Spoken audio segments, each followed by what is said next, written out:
আল্লাহ পাক রব্বুল আলামিন ইলম শিক্ষা আমাদের জন্য এমন ভাবে অবধারিত করে দিয়েছেন। জামানার নবী হযরত মূসা আলাইহিস সালাম উনি এক মজলিসের মধ্যে ওনার উম্মতদেরকে নিয়ে বসছেন। উম্মতের মধ্য থেকে একজন ব্যক্তি প্রশ্ন করল, ও নবী মূসা, আপনি বলুন এই জমানার মধ্যে সবচেয়ে বড় জ্ঞানী কোন ব্যক্তি, সবচেয়ে বড় এলেমওয়ালা কোন ব্যক্তি, সবচেয়ে বড় জ্ঞানী সমজদার কোন ব্যক্তি, বিদ্বান কোন ব্যক্তি?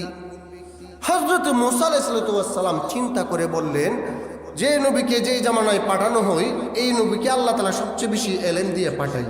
এই হিসাবে উনি বলছে, বর্তমান জামানার মধ্যে আমার থেকে তো জ্ঞানী বিদ্বান বেশি কেউ নাই। মূসা আলাইহিস সালাম এই হাইসিয়তে বলছেন কথাটা, কিন্তু আল্লাহ তাআলার কাছে এই কথাটা পছন্দ লাগে নাই। আল্লাহ তাআলা সাথে সাথে ওই নাযিল করলেন, আর নবী মূসা তুমি কি কথা বললা নবী গো? তুমি জানো না আমি পৃথিবীর মধ্যে এমন একজন বান্দা আমার রেখেছি, যে বান্দা তোমার থেকে বহুগুণ বেশি এলেমওয়ালা, তার কাছে তোমার চেয়েও বেশি বেশি বিদ্যা রয়েছে। সকলে বলে সুবহানাল্লাহ। ওই ব্যক্তির নাম হলো খিজির আলাইহিস সালাম। হাদিস শরীফের মধ্যে আল্লাহ রাসূল ইরশাদ ফরমান, হযরত খিজির আলাইহিস সালাম, ওনাকে খিজির কেন বলা হয়? খিজির মানে সবুজ শ্যামল। উনি যে জায়গায় পাড়া দিতেন, যে জায়গায় বসতেন, সাথে সাথে সবুজ শ্যামল হয়ে যেত। সকলে বলি সুবহানাল্লাহ। হযরত খিজির আলাইহিস সালামকে আল্লাহ পাক রব্বুল আলামিন এমন কিছু এলেম দান করেছিলেন। আল্লাহ পাক রব্বুল আলামিন দুইটা ইলম পৃথিবীর মধ্যে দিয়েছেন, একটা হলো ইলমে জাহিরি, একটা হলো ইলমে বাতিনি। আল্লাহ তাআলা হযরত খিজির আলাইহিস সালামকে ইলমে জাহিরির পাশাপাশি ইলমে বাতিনি গোপন ইলম আল্লাহ তাআলা দান করেছিলেন। চিৎকার বলেন সুবহানাল্লাহ। ভাইরামান, হযরত খিজির আলাইহিস সালাম উনি অনেক আল্লাহ তাআলার মারিফত এবং গোপন বিষয়ে উনি জ্ঞান রাখতেন। প্রিয় ভাইরা আমার, আমাদের দেশের মধ্যে অনেক পীররাও কিন্তু গায়েব জানে, অনেক পীররা কিন্তু গোপন তত্ত্ব জানে। এমন অনেক পীর আছে কিন্তু তলে দিয়ে হাত দিয়ে দেখবেন কিচ্ছুই জানে না, বাটপারি। ভাইরা আমার, হযরত মূসা আলাইহিস সালাম উনি ঈসা ইবনে নুনকে ওনার সঙ্গী সফর করলেন, খাদেম। আল্লাহ তাআলা বললেন, ও মূসা, তুমি আমার খিজিরকে পাইবা এমন জায়গার মধ্যে যে একটা মাছ সঙ্গে নিবা, ওই মাছটা যে জায়গার মধ্যে জীবিত হইয়া দৌড় দিবে, ওই জায়গার মধ্যে তুমি গিয়া থামবা। ওই জায়গার মধ্যে আমার নবী হযরত, আমার ওলি হযরত খিজির আলাইহিস সালামকে পাইবা। ভাইরা আমার, হযরত খিজির আলাইহিস সালাম উনি আবে হায়াত পান করেছিলেন, অর্থাৎ হায়াতের পানি পান করে গিয়েছিলেন। উনি জন্ম হওয়ার পর থেকে এখনো পর্যন্ত উনি জীবিত আছে, কিয়ামত পর্যন্ত ওনার মৃত্যু হবে না। সকলে বলে সুবহানাল্লাহ। উনি আবে হায়াত পান করছেন, হায়াতের পানি পান করে ফেলছেন। ভাইরা আমার, হযরত খিজির আলাইহিস সালাম ওনার সান্নিধ্যে যাওয়ার জন্য, ওনার দেখা পাওয়ার জন্য নবী মূসা ওনার খাদেম ঈসা ইবনে নুনকে নিয়া একটা মাছ বাজি করে ভুনা করে উনি একটি ব্যাগের মধ্যে বললেন, খাদেম তুমি আমার সাথে চলো। চলতে চলতে অনেক দূর যাইলেন। এবার সমুদ্র পথ দিয়া যাওয়ার সময় উনি এক জায়গার মধ্যে সমুদ্রী পথের মধ্যে উনি ঘুমাইয়া গেছেন। ঘুমিয়ে যাওয়ার পরে আল্লাহর কুদরতে ওই থলি থেকে, ব্যাগ থেকে এই বাজা মাছটি তলি থেকে লাফ দিয়া সাগরের মধ্যে পড়ে যায়। সকলে বলে সুবহানাল্লাহ। শুধু তাই না, আশ্চর্যের বিষয়, ঈসা ইবনে নূন ওই খাদেম দেখতে পাইলেন, উনি তাকাইয়া থাকলেন। ওই মাছটা সমুদ্রে পড়ার সাথে সাথে তাজা হইয়া এরকমভাবে পানির মধ্যে যে চলতে লাগলো। মাছটা যে দিক দিয়ে গিয়েছে ওই দিকে সুরুম হইয়া পানির মধ্যে একটা পথ তৈয়ার হয়ে গিয়েছে। পানির দুই পাশে যে স্রোত ছিল স্রোত সহ বন্ধ হয়ে গিয়েছে। আর জোরে বলেন সুবহানাল্লাহ। প্রিয় ভাইরা আমার, এবার হযরত মুসা আলাইহিস সালাম ঘুম থেকে জাগিয়া উনি আবার চলতে লাগলেন। উনি আবার একদিন এক রাত্র পর্যন্ত চলতেই থাকলেন। হঠাৎ করে পরদিন সকালে খাদেমকে ডাক দিয়ে বলল, এরে খাদেম ঈসা ইবনে নুন, আমার পেটের মধ্যে খিদা লাগছে, তুমি মাছটা বের করো, আমরা মাছটা খাই। খাদেম বলল, হুজুর গো, নবী মুসা, আমার মনে নাই, শয়তান আমাকে বুলাইয়া দিয়ে দিছে একটা কথা। এই যে মাছটি আপনি চাইতেছেন, ওই মাছটি এমন একটি জায়গার মধ্যে, আমরা যে জায়গার মধ্যে আপনি ঘুমাইছিলেন ওই জায়গার মধ্যে মাছটি বেগ থেকে বের হইয়া তাজা হইয়া একটা পথ দিয়েছে। যেই জায়গা দিয়ে গিয়েছে ওই জায়গার মধ্যে পানির ভিতরে রাস্তা হয়ে গিয়েছে। সকলে বলে সুবহানাল্লাহ। নবী মুসা অনেক রাগান্বিত হয়ে গেলেন, তুমি আমাকে কেন বলো নাই ওই সময়? ওই জায়গাটাই তো আমার জায়গা ছিল। আবার উনি চলতে এই জায়গার মধ্যে গিয়ে পৌঁছা দেখলেন ঠিকই একটা সুড়ঙ্গ হয়ে গিয়েছে। উনি ওনার খাদেমকে নিয়ে ওই সুড়ঙ্গের দিক দিয়ে পথ দিলেন। পথ দিয়ে যাইতে দেখলেন পানির ভিতরে বিশাল একটা জায়গা দেখা যায়। ওই জায়গার মধ্যে দেখা যায় একটা লোক পা থেকে মাথা পর্যন্ত একটা কাপড় দিয়া চাদর জড়াইয়া উনি শুয়ে রয়েছে। হযরত নবী মুসা ওই ব্যক্তিকে ডাকতে বললেন, আসসালামু আলাইকুম। সালাম দেওয়ার পরে হযরত খিজির আলাইহিস সালাম চমকাইয়া উঠলেন। উনি বললেন, এই জায়গা তো কারো কোনো সালামের আওয়াজ আসার কথা না, কোথা থেকে সালামের আওয়াজ আসলো?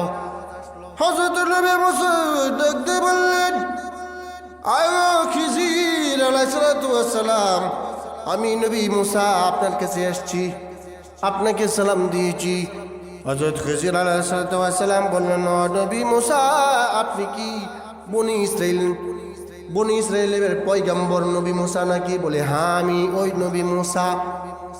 আবার বলল, আপনি কি জন্য আসছেন? নবী মুসা বলল, নবী খিজির, আল্লাহ তাআলা আপনার কাছে আমাকে বিদ্যা শেখার জন্য পাঠিয়েছে। فوجد عبدا من عبادنا آتيناه رحمة من عندنا وعلمناه من لدنا علما। অতঃপর আল্লাহ তাআলা বলতেছেন সূরা কাহফের 65 নম্বর আয়াতে আল্লাহ তাআলা বলতেছেন, আমি যখন হযরত মুসা আলাইহিস সালাম গিয়েছিল, আমার এক বান্দাকে পেয়ে গেল, আতাইনাহু রাহমাতাম মিন ইনদিনা, আমার পক্ষ থেকে এই ব্যক্তিকে বিশেষ রহমত আমি দান করেছি। সকলে বলি সুবহানাল্লাহ। শুধু তাই নয়, ওয়া আল্লামনাহু মিন লাদুন্না ইলমা, আমি আল্লাহ তাআলা তাকে গায়বী কিছু ইলমে বাতিনি আমি আল্লাহ তাআলা তাকে দান করেছিলাম। قال له موسى هل أتبعك على أن تعلمني مما علمت رشدا। حضرت নবী মুসা আলাইহিস সালাম ওনাকে বললেন, হাল আত্তাবিউকা, আমি কি আপনাকে অনুসরণ করতে পারি? আলা আন তুআল্লিমানি মিম্মা উল্লিমতা রুশদা, আল্লাহ তাআলা আপনাকে যে গায়বী ইলম দান করেছেন ওই ইলম সম্পর্কে আমি আপনার অনুসরণ করে আপনার কাছে কি শিখতে পারবো কিনা? হযরত খিজির বললেন, ক্বালা ইন্নাকা লান তাসতাতিআ মাইয়া সাবরা। নবী মুসা, আপনি আমার কাছ থেকে শিক্ষার জন্য আপনি কোনোদিনও আপনি ধৈর্য ধারণ করতে পারবেন না। লান তাসতাতিআ মাইয়া সাবরা, আপনি কখনোই ধৈর্য ধারণ করে আপনার কাছ থেকে ইলম শিক্ষা করতে পারবেন না। ইলম শিক্ষা করার ধৈর্য আছে, ধৈর্য আসেনি? যদি কেউ বলি যে এশারের পরে বা মাগরিবের পরে বা আসরের পরে 1 ঘন্টা বল, দেখবেন একদিন 2 দিন ঠিকই বুঝবো মসজিদে, পরে গেবো হুজুর আমার এমন একটা প্রয়োজন, আমার হেমন প্রয়োজন। আসলে কথা হলে ভিতরে ভাল লাগে না, চা খাইবার নেশা হয়ে থাকা, গফ করার নেশা হয়ে যায়, বসার জন্য রাজি হয় না।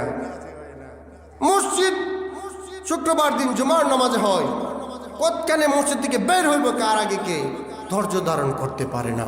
অথচ এটা হলো সবচেয়ে শান্তির জায়গা।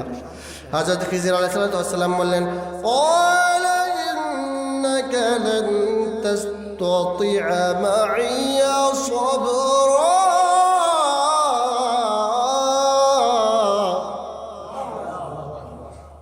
হযরত খিজির আলাইহিস সালাম বললেন, ও নবী মুসা, আপনি ইলম শিক্ষা করার জন্য আপনি ধৈর্য ধারণ করে থাকতে পারবেন না কেন? ওয়া কাইফা তাসবিরু আলা মা লাম তা'ইদ বিহি খুবরা। যেই বিষয়ে আপনার কোনো জ্ঞান নাই, যেই বিষয়ে আপনার কোনো খবর নাই, এই বিষয়ে আপনি ধৈর্য ধারণ করে থাকার মতো ব্যবস্থা আপনার নাই, কন্ট্রোল করতে পারবেন না। হযরত মুসা বললেন, খিজির, قال ستجدني إن شاء الله صابرا। নবী হয় হযরত খিজির, আমি আপনাকে ওয়াদা করলাম, قال ستجدني إن شاء الله, নিশ্চয় আল্লাহ তাআলা চাইলে ইনশাআল্লাহ আপনি আমাকে ধৈর্য ধারণকারীদের মধ্যে আপনি আমাকে পাইবেন। ওয়ালা আ'সি লাকা আমরা, আমি আপনার কথা মতো চলবো, আমি আপনার কথার কোনো বিরুদ্ধাচরণ করব না। এই কথা বলে যখন উনি চললেন, চলার পরে সামনে যাওয়ার পরে ভাই অনেক লম্বা সূরা কাফের মধ্যে আল্লাহ পাক রব্বুল আলামিন বর্ণনা করেছেন। অনেক লম্বা ঘটনা জমার সময় বলা সম্ভব না, যতটুকু পারি বলতেছি। উনি যখন চলতে লাগলেন, উনি এখান থেকে গিয়ে নদীর তীর দিয়ে চলতে লাগলেন, যাইতে যাইতে পথিমধ্যে চলতে চলতে চলতে চলতে উনি রাস্তা দিয়ে যখন যাইতে লাগলেন, একটা নৌকাকে ডাক দিলেন, একটা সফিনাকে ডাক দিলেন, একটা কিস্তিকে ডাক দিলেন। কিস্তির মানুষ হযরত খিজির আলাইহিস সালামকে চিনে ফেললেন। চিনে তারা যখন নৌকা ভিড়াইল, উনি হযরত মুসা আলাইহিস সালাম এবং সঙ্গীকে নিয়ে এই নৌকার মধ্যে উঠলেন বা কিস্তির মধ্যে উঠলেন। উঠার পরে যখন সমুদ্র পথে চলতেছে, হযরত খিজির আলাইহিস সালাম একটা কুঠার নিয়ে, মানে কুঠার নিয়ে উনি কি করলেন, এই নৌকার যে তক্তা আছে, তক্তা একটা সিঁদুর করে দিয়ে দিচ্ছে। হযরত মুসা আলাইহিস সালাম ছিলেন অনেক রাগিলা মানুষ, কন্ট্রোল করতে পারতো না রাগ। উনি বললেন, হাই হাই, আপনি এটা কি করলেন? তারা আমাদেরকে বিনা পরিশ্রমে আপনার আমার পরিচয়ে তারা নৌকা দিয়ে ফাইট করতেছে, নৌকা দিয়ে বহন করতেছে, আর তাদের উপকার হিসাবে কি আপনি এই নাওয়ার তলাটা ফাটাই দিতে পারলেন? আপনি এটা কি করলেন?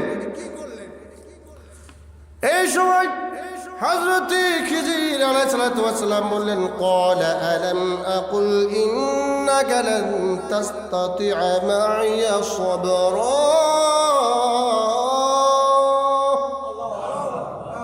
হযরত খিজির আলাইহিস সালাম বললেন, ক্বালা আলাম আকুল ইন্নাকা, আমি আপনাকে বলছিলাম না লান তাসতাতিআ মা'ইয়া সাবরা, আপনি আমার সাথে ধৈর্য ধারণ করে চলতে পারবেন না। আমি বলছিলাম না আপনি ধৈর্য ধারণ করে চলতে পারবেন না, কিন্তু আপনি ঠিকই কথা বলতে ফেলছেন। আপনাকে কোনো প্রশ্ন করার জন্য আমি নিষেধ করেছিলাম।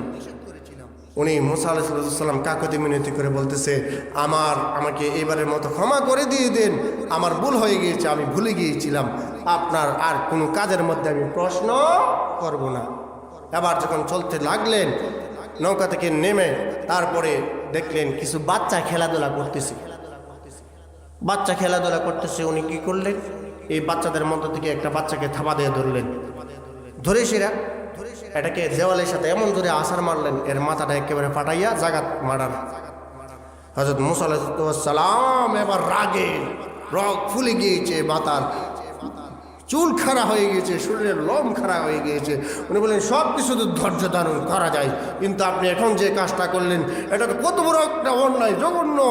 আপনি আমাকে শিক্ষা দেবেন, কিন্তু আপনি একটা মার্ডার করে ফেললেন। হযরত খিজির আলাইহিস সালাম বললেন, আমি আপনাকে বলেছিলাম, আপনি ক্বালা আলাম আকুল ইন্নাকা লান তাসতাতিআ মা'ইয়া সাবরা, আমি বলেছিলাম যে আপনি কথা না বলতেন, কোনো বিষয়ে প্রশ্ন না করতেন, আপনি ধৈর্য ধারণ করতে পারবেন না, আমি বলেছিলাম না? উনি বললেন, আপনি আমাকে শেষবারের মতো সুযোগ দেন, আমি আর একটা কথা বলবো না। এই কথা যখন উনি চলতে লাগলেন, চলতে চলতে একটা জায়গায় গেলেন, একটা গ্রামের মধ্যে গেলেন। যাওয়ার পরে ওই গ্রামের মধ্যে গিয়া হযরত খিজির আলাইহিসসালামের পেটে খিদে লাগছে, মুসা আলাইহিসসালামের পেটে খিদে লাগছে। ওনারা গিয়ে গ্রামের মানুষের কাছে খাবার চাইলেন। গ্রামের মানুষরা খাবার দেওয়ার জন্য অস্বীকার করল। এবার একটু সামনে যাওয়ার পরে একটা বড় দেওয়াল এরকম ভাবে হেলে পড়ে আছে। অল্প কিছুদিনের মধ্যে দেওয়ালটা একেবারে জমিনের মধ্যে পড়ে যাবে। এই দেওয়ালটাকে হযরত খিজির আলাইহিস সালাম নিজের হাতে এটাকে সোজা করে দিয়ে দিলেন। হযরত মুসা আলাইহিস সালাম এবার খিজির আলাইহিস সালামকে বলল, আমাদেরকে গ্রামের মানুষকে খাবার দেই নাই, কিন্তু আপনি তাদের উপকার করে দেওয়ালটাকে সোজা করে দিলেন। অথচ দেওয়াল সোজা করার জন্য আপনি বিনিময় হিসেবে তাদের কাছ থেকে পারিশ্রমিক নিতে পারতেন, খাবার নিতে পারতেন। হযরত খিজির আলাইহিস সালাম বললেন, ফারিকি বাইনি ওয়া বাইনাকুম, হে নবী মুসা, আপনার আমার মধ্যে এই কথার দ্বারাই ফরক হয়ে গিয়েছে, পৃথক হয়ে গিয়েছে। আপনি আমার সাথে আর চলতে পারবেন না। কিন্তু নবী মুসা, এতক্ষণ পর্যন্ত যে 3টা কাজ করলাম, 3টা কাজের মধ্যে যে কি গোপন রহস্য আপনি আমার কাছ থেকে জেনে নেন। নবী মুসা, আমি যে প্রথমে যে সফিনা বা নৌকাকে আমি ছিদ্র করে দিয়েছি, ওই নৌকাটা একজন ভালো মানুষের নৌকা ছিল। তারা আমাদেরকে বিনা পরিশ্রমে পার করতেছিল। কিন্তু এই নদীর ওই পাশে একজন জালেম বাদশা লোকদেরকে পাঠাইছিল যে ভালো ভালো নৌকাগুলো দেখে দেখে এখান থেকে নিয়ে যাবে। আর তার নৌকাটাকে যদি এত ভালো দেখতো তাহলে এই নৌকাটাকে উঠাইয়ে নিয়ে যেত। ওই ব্যক্তির ভাগ্যের মধ্যে আর ভালো নৌকাটা জুটতো না। এই জন্য এই নৌকাটাকে একটু ফুটো করে দিয়েছি। এই বিষয়ে আপনার এলেম ছিল না, আল্লাহ আমাকে জানিয়ে দিয়েছে। দ্বিতীয় বিষয় হলো, আমি যে বাচ্চাটাকে হত্যা করেছি, ওই বাচ্চাটা বড় হলে কাফের হইতো। এমন কাফের যে সে তার নিজের মা বাবাকে পর্যন্ত কাফের বানাইয়া ফেলতো। ও নবী মুসা, আমি এই বাচ্চাটাকে হত্যা করার দ্বারা আল্লাহ তাআলা তার মা বাবাকে এমন একটা নক্কের সন্তান দিবেন, তার মা বাবার ঘরের মধ্যে বহুত বড় একজন আবেদ এবং নেককার সন্তান তার বিনিময়ে দান করবেন। তৃতীয় বিষয় হলো, ওই ব্যক্তিকে আমি যেই দেওয়ালটা আমি সোজা করে দিয়েছি, কেন জানোনি? এই দেওয়ালের নিচে হলো 2জন এতিম সন্তানের সম্পদ ছিল, গুপ্তধন ছিল। এই দেওয়ালটা যদি উল্টাইয়া যাইতো, গুপ্তধনগুলো মানুষে বাগাবাগি করে নিয়ে যাইতো, লুট করে নিয়ে যাইতো। আর ওই 2টা বাচ্চা দেওয়ালটার মধ্যে তাদের বাবা যে গুপ্তধন রেখেছিল, সোজা করে দেওয়ার দ্বারা তারা যখন বড় হইবে ওই সম্পদগুলো তারা নিজেরাই নিজের গুপ্তধনগুলো বের করে নিতে পারবে। এই জন্য আমি এই দেওয়ালটাকে সোজা করে দিয়েছি। সকলে বলে সুবহানাল্লাহ। প্রিয় ভাইয়ের আমার, এই জন্য আল্লাহ রাসূল সাল্লাল্লাহু আলাইহি সাল্লাম বলেন, মান সালাকা তারিকান ইয়ালতামিসু ফীহি ইলমান, যে ব্যক্তি ইলমে দ্বীন শিক্ষা করার জন্য আল্লাহর রাস্তায় বের হইবে, সাহালাল্লাহু লাহু বিহি তরিকান ইলাল জান্নাহ, আল্লাহ তাআলা ওই ব্যক্তিকে জান্নাতে যাওয়ার রাস্তা সহজ করে দিয়ে দিবেন। সকলে বলে সুবহানাল্লাহ। এই বলে আমার সংক্ষিপ্ত আলোচনা এখানের মধ্যে সমাপ্ত করলাম। আল্লাহ পাক রব্বুল আলামিন আমাদের সকলকে এই বিষয়গুলোর উপরে, এই কথাগুলোর উপরে আমল করার তৌফিক দান করুক।